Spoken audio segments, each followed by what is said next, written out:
are weird. That they are confused. Sex crazy and have all kinds of partners.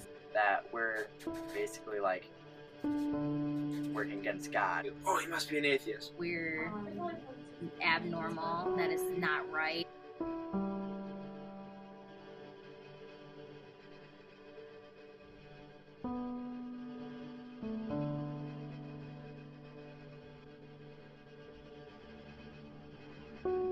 Religion has the biggest impact on it.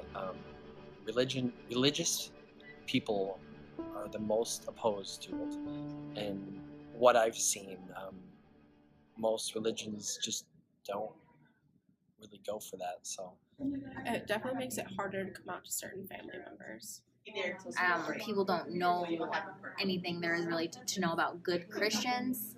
So I think they don't really know. I mean, LGBT, the community a lot doesn't know about God, and because they're shunned pretty much. And some churches are amazing and let them come, but I know like a handful that won't. So I think that's the problem because they're not fully educated. Like, I'm not particularly religious, but like they're really religious, and the certain things that they believe kind of butt heads with me, so it makes it more of like a complex situation. Depends on the person and how they perceive religion. If they tend to be more Western-based faith, I think it really hurts them. Hurts their not so much their belief, but the faith in their religious community, and why they, in their eyes, have an accepting God, but why doesn't the rest of their community accept that? yeah, I feel that they float or gravitate towards a certain religion. I think it's more of churches than church denominations. People generally characterize the Methodists as being very open and welcoming. They don't realize how homophobic our policies are.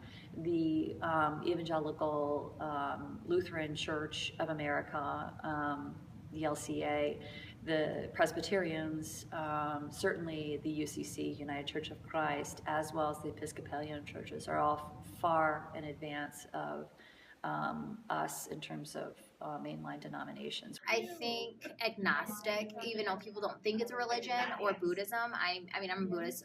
So I think like a lot of people go towards more of that because there is no set God. They worship for what they think.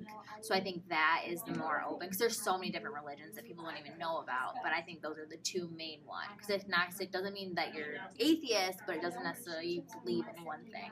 So that's what I think. I think they tend to gravitate towards ones that aren't condemning who they are, and whether it's a Western-based or an Eastern-based religion. A lot of times it may be more agnostic.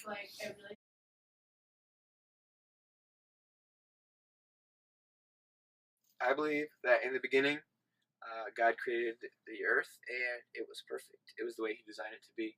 And then Adam and Eve, tempted by Satan, corrupted it and broken it. So as you are born, you are a broken image of God. You are an image of God, but you are a broken image of God. Thus we are tempted by sin, which lies in us because of Adam and Eve and Satan, that it can cause us to stray to other paths. Like my dad says a lot, it's the crooked path versus the narrow path. So the crooked path is just a stray off of God's original creation, a corrupted version, basically. So I believe that's what it is. The Christian religion, which I represent, has been very hurtful to the LGBTQ community. It's driven members out of the church. It's convinced people they're unloved and unwanted. And yet there are churches out there that seek to share the true gospel, that God is love and that God does not judge on the basis of who another person chooses to love. So, if I had to weight it on a scale, I would say it's probably done a lot more harm than good. Yeah, just like seeing a lot of prejudice made me kind of like back away. Our old pastor emailed my mom about meeting me, and by the second meeting, he was starting to not not tell me what to do, but like saying like, oh well, God would want you to do this, and it was kind of starting to be like more, oh well, yeah, God made you, but you still should follow these rules. I grew up Jehovah's Witness. I don't know if you guys know what that is, but they don't celebrate Christmas, holidays. They think that things happen differently. So growing up in a very strict household and being Jehovah's Witness, it was really hard for my family. Like when I was 14, when I did like officially come out, I got sent to a Jehovah's Witness camp to get de-gayed. Obviously that didn't work, but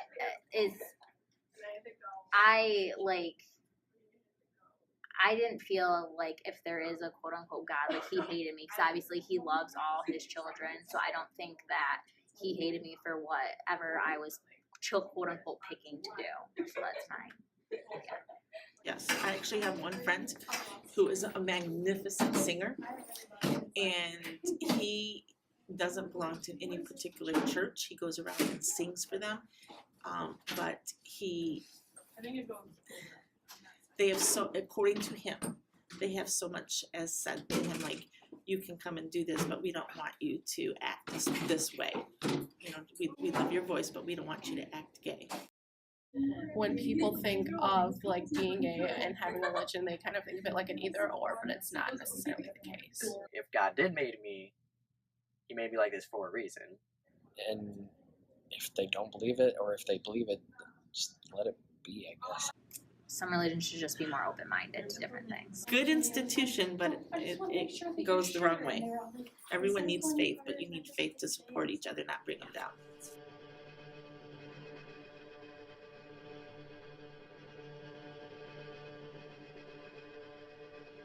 Yes.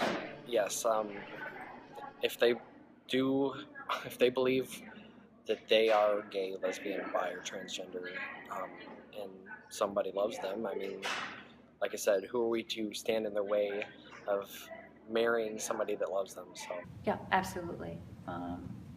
Civil ceremonies, religious ceremonies, it's ludicrous. That is not. That's all I can say. It's kind of unfathomable to me in this day and age, but there we are. Everybody should be allowed to get married because it's like a declaration of love.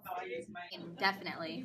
I mean, the fact that maybe coming June that Michigan's going to have same-sex marriage legal, I mean, that's a huge thing. And my best friend got married in that 12-hour gap, and now that it passed to where they're notified as a married couple, I mean, that's awesome. So I'm hoping in June that it is, but yeah.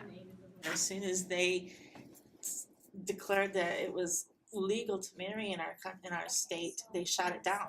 300 marriages went through, and they said no, it's not. And so it was shot down. Went to the Supreme Court, and the Supreme Court said, and they even denied those 300 marriages that took place. And then now the Supreme Court has said you cannot deny those marriages. The state has to recognize them, but it still has not opened up LGBT marriage in the state.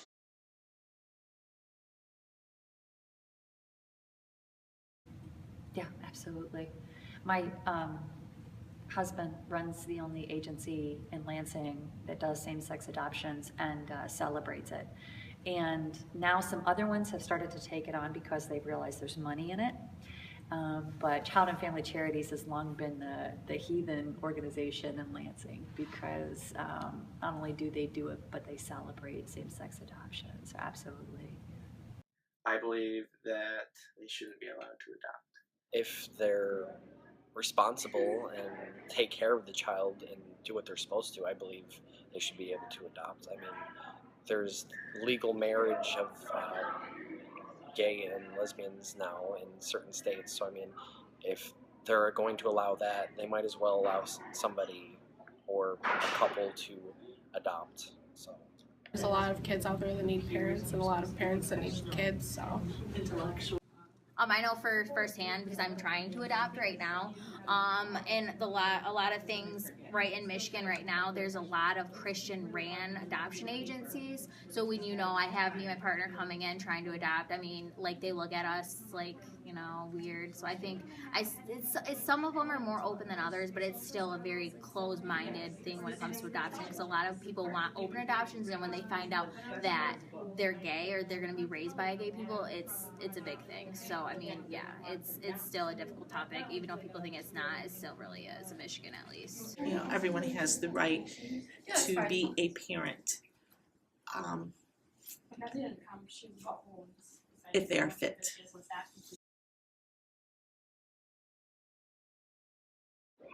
Yeah, I mean, if we're going to allow women in the military now, and I'm not saying that is a bad thing, but I think we should let anybody that wants to serve our country in the military. So Yes, I do think they should be able to serve in the military. I don't see why there's a reason not to. So. Absolutely. Well, they do. I mean, they do serve in the military, right? And they have over centuries risked their lives for their country. So why they're not allowed to be fully themselves, The whole don't ask, don't tell stuff it's kind of what the church is, the Methodist Church is currently doing, which is just shameful. It's like saying, well, just don't, be your complete self. Just, just put on an act, and then, we'll let you risk your life for our country. We'll let you do all these other things, but we're not gonna validate you completely as a human being. Yeah, I mean, if you're definitely willing, then you should be able to. Okay, yeah, definitely.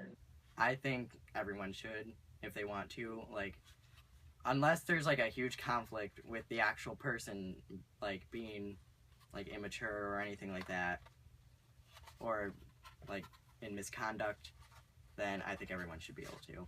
They're patriotic just as well as anyone else. They're brave, courageous. Why not be able to serve your country? There's no one answer that's going to fix everything for everybody. another thing, just be accepting of it. I mean, they are who they are. Some generation, hopefully sooner rather than later, I hope we can look back at this and go, oh my gosh, heterosexual and homosexual brothers and sisters alike look back and go, I can't believe we were so off the mark there. And Lord, help us to not do that again. Fortunately, that tends to be our track record.